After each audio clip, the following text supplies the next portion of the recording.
ചർച്ച ചെയ്ത ഒന്നാണ് രാഹുൽ മാങ്കൂട്ടത്തിൽ വിഷയം. പാലക്കാട് MLA രാഹുൽ മാങ്കൂട്ടത്തിലിന്റെ പ്രതിയായ മൂന്നാമത്തെ കേസിൽ നിർണായക വഴിത്തിരിവുണ്ടായിരിക്കുകയാണ് അനഘ.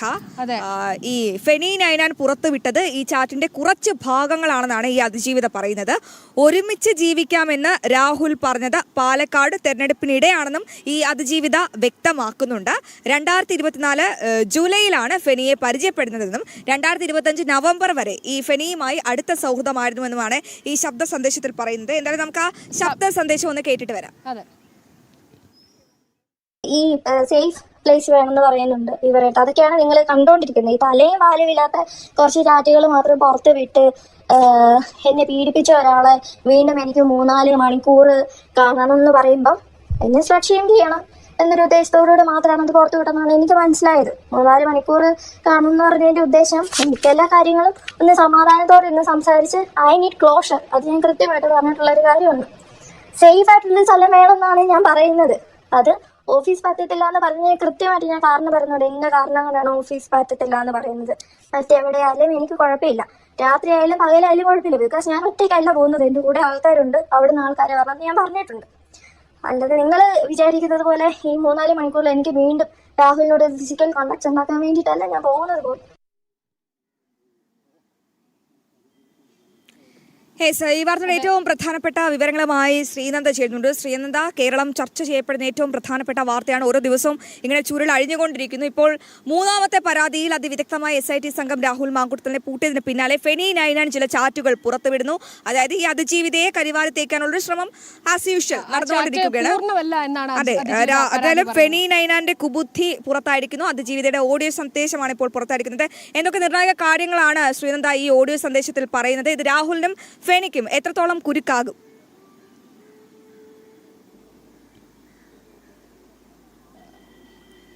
അശ്വതി, കഴിഞ്ഞ ദിവസമായിരുന്നു ഫെനി നൈനാൻ ഈ അതിജീവിതയും അതുപോലെ രാഹുൽ മാങ്കൂട്ടവുമായിട്ടുള്ള കുറച്ച് ചാറ്റുകൾ പുറത്തുവിട്ടത്. അത് മുഴുവനായിട്ടല്ല ചാറ്റുകൾ പുറത്തുവിട്ടത് എന്ന് നമ്മൾ കണ്ടപ്പോഴേ മനസ്സിലായതാണ്. അതിനൊരു വിശദീകരണവുമായിട്ടാണ് ഇപ്പോൾ മൂന്നാമത്തെ അതിജീവിത രംഗത്തെത്തിയിരിക്കുന്നത്. ആ അല്ലെങ്കിൽ ഒരു ശബ്ദ സന്ദേശത്തിലൂടെയാണ് അതിജീവിത മുന്നോട്ട് വന്നിരിക്കുന്നത്. ഈ പുറത്തുവിട്ട ചാറ്റുകളെല്ലാം തന്നെ അധിക്ഷേപിക്കുന്ന തരത്തിലുള്ളതാണെന്നും അത് മുഴുവനായി തലയും ഇല്ലാത്ത ചാറ്റുകളാണ് പുറത്തു വന്നിട്ടുള്ളതെന്നും ഉള്ള കാര്യമാണ് ഇപ്പോൾ അതിജീവിത പറഞ്ഞിരിക്കുന്നത്. അതിജീവിതയിൽ പറയുന്ന കുറച്ച് കാര്യങ്ങളുണ്ട്. 2024 ജൂലൈയിലാണ് ഫെനി നൈനാനെ താൻ ആദ്യമായി ഇൻസ്റ്റഗ്രാമിലൂടെ പരിചയപ്പെടുന്നത്. രാഹുലിന്റെ സുഹൃത്താണ് ഫെനി എന്ന് തനിക്കറിയാമായിരുന്നു. തനിക്കൊരു സഹോദരനെ പോലെയായിരുന്നു ഫെനി. അതുകൊണ്ടാണ് ഇൻസ്റ്റഗ്രാമിലൂടെ പരിചയപ്പെട്ടപ്പോൾ അദ്ദേഹത്തോട് സംസാരിച്ചതെന്നാണ് അതിജീവിത പറയുന്നത്. ഫെനിയോട് 2025 നവംബർ വരെ നല്ല സൗഹൃദമുണ്ടായിരുന്നു. ശേഷമാണ് ഫെനി തന്നോട് ഈ രാഹുലിനെ കൂടുതലായി രീതിയിലുള്ള സംസാരങ്ങൾ ഉണ്ടാവുകയും ശേഷം ഫെനിയോടുള്ള ഒരു കൂടിക്കാഴ്ച അല്ലെങ്കിൽ സംസാരം നിർത്തുന്ന ഒരു സാഹചര്യവും ഉണ്ടായത്. 2024 മെയ്യിലാണ് ഈ ഒരു അതിജീവിത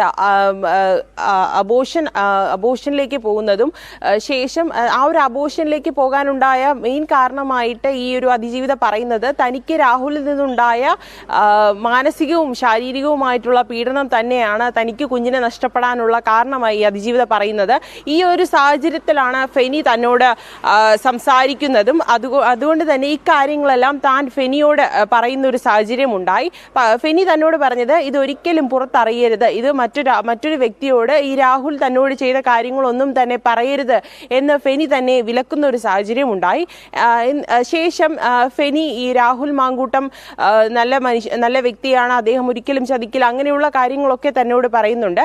ഈ ഒരു സാഹചര്യത്തിൽ ഫെനിയെ താൻ ഒരുപാട് വിശ്വസിച്ചിരുന്നു. തൻ്റെ ഒരു നല്ല സുഹൃത്തായി മുന്നോട്ട് കൊണ്ടുപോകും, അല്ലെങ്കിൽ ഒരു വർഷത്തോളം ഒരു നല്ല സുഹൃത്ത് ബന്ധം ഉണ്ടായിരുന്നു. ശേഷം ഫെനി ഇപ്പോൾ പുറത്തുവിട്ട ചാറ്റ് തന്നെ അധിക്ഷേപിക്കാനുള്ളതാണ്. ആ ചാറ്റിൽ മുഴുവൻ ഭാഗങ്ങളൊന്നും തന്നെ വ്യക്തമായി പറഞ്ഞിട്ടില്ല. ചാറ്റിൽ പറയുന്ന കാര്യങ്ങളിൽ താൻ രാഹുലിനോട് ഈ ഒരു കഴിഞ്ഞ വർഷം 2025 ഈ അതിജീവിതമാർ ആദ്യത്തേതും രണ്ടാമത്തേതുമായ അതിജീവിതമാർ പരാതിയുമായി മുന്നോട്ട് വന്നപ്പോഴാണ് രാഹുലിനോട് തനിക്ക് വീണ്ടും സംസാരിക്കണം എന്നുള്ള കാര്യം ഈ മൂന്നാമത്തെ അതിജീവിത അറിയിക്കുന്നത്. അങ്ങനെ രാഹുൽ സംസാരിക്കാം എന്നൊരു കാര്യം പറയുന്നു. പാലക്കാടേക്ക് വരേണ്ട അടൂരിലേക്ക് വന്നാൽ സംസാരിക്കാം എന്ന് പറയുന്നു. അങ്ങനെ ഈ ഒരു മൂന്നാമത്തെ അതിജീവിത അടൂരിലേക്ക് പോവുകയും ശേഷം രാത്രി മുതൽ രാവിലെ മുതൽ രാത്രി വരെ ഈ അതിജീവിതയെ വ്യത്യസ്ത സ്ഥലങ്ങളിലേക്ക് ഈ രാഹുലിന്റെ കൂടെയുള്ള സെക്രട്ടറി വ്യത്യസ്ത സ്ഥലങ്ങളിലേക്ക് പറഞ്ഞുവിടുന്ന ഒരു സാഹചര്യമുണ്ടായി. അന്ന് കാണാൻ സാധിച്ചില്ല. ഇതിനൊക്കെ തന്നെ ഒരു കൃത്യമായും വ്യക്തമായും ഒരു കാരണം രാഹുൽ പറഞ്ഞിരുന്നില്ല. തനിക്ക് കാണാൻ സാധിക്കില്ല എന്നുള്ള കാര്യം മാത്രമാണ് പറഞ്ഞത്. ആഹാരം കഴിക്കാൻ പോലും രാഹുൽ തന്റെ കയ്യിൽ നിന്ന് പണം വാങ്ങിയിട്ടുണ്ട് എന്ന് ഈ അതിജീവിത പറയുന്നു. ഈ രാഹുലിന് ബാധ്യതകൾ ഉണ്ട് എന്ന് ഫെനി തന്നോട് പറഞ്ഞിട്ടുണ്ട് എന്ന കാര്യവും ഈ അതിജീവിത പറയുന്നുണ്ട്. അവസാനമായി അതിജീവിത പറയുന്ന ഒരു കാര്യമുണ്ട്. തന്നെ ഇതൊന്നും കാണിച്ച് പേടിപ്പിക്കാൻ നോക്കണ്ട, താൻ ഒരിക്കലും ഇതിൽ നിന്നൊന്നും പിന്മാറുന്ന കാര്യമില്ല, താൻ ഈ കേസുമായി മുന്നോട്ട് പോകും. ഈ ചാറ്റുകൾ പുറത്തുവിട്ടത് കൃത്യമായി പുറത്തുവിട്ടിരുന്നു എങ്കിൽ താൻ ഇത്തരത്തിലൊരു പ്രതികരണം നടത്താനായി മുന്നോട്ട് വരില്ലായിരുന്നു. 3-4 മണിക്കൂർ താൻ അവിടെ വെയിറ്റ് ചെയ്തത് രാഹുലിനോട് സംസാരിക്കാൻ വേണ്ടിയാണ്. കൃത്യമായ ചാറ്റുകൾ പുറത്തുവിടണമായിരുന്നു ഫെനി.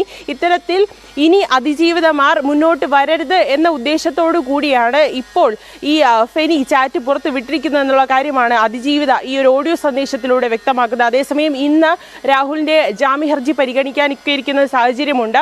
അങ്ങനെയാണെങ്കിൽ ഈ ഒരു പുറത്തു വന്ന ശബ്ദ സന്ദേശം വളരെയധികം ഈ ഒരു രാഹുലിന്റെ മുന്നോട്ടുള്ള ഒരു രാഷ്ട്രീയ ഭാവി അല്ലെങ്കിൽ മുന്നോട്ടുള്ള ജയിലിലേക്ക് പോകാനുള്ള ഒരു വഴി തുറക്കുന്നതിന് ഇനിയും എത്ര കേസുകൾ രാഹുലിന് ഇത്തരത്തിൽ പരാതികൾ വരാനുണ്ട് എന്നത് അതിവിദഗ്ധമായി ആദ്യം വന്ന പരാതികളിൽ നിന്നൊക്കെ മുങ്ങി നടക്കുന്ന സാഹചര്യമായിരുന്നു രാഹുൽ ഉണ്ടായിരുന്നത്. രാഹുലിനെ അധിക നാൾ കൃത്യമായി തന്നെ പൂട്ടിയിട്ടുണ്ട് എന്നുള്ളതാണ്. ഒരുപാട് തെളിവുകൾ പുറത്തു വരാനുണ്ട്.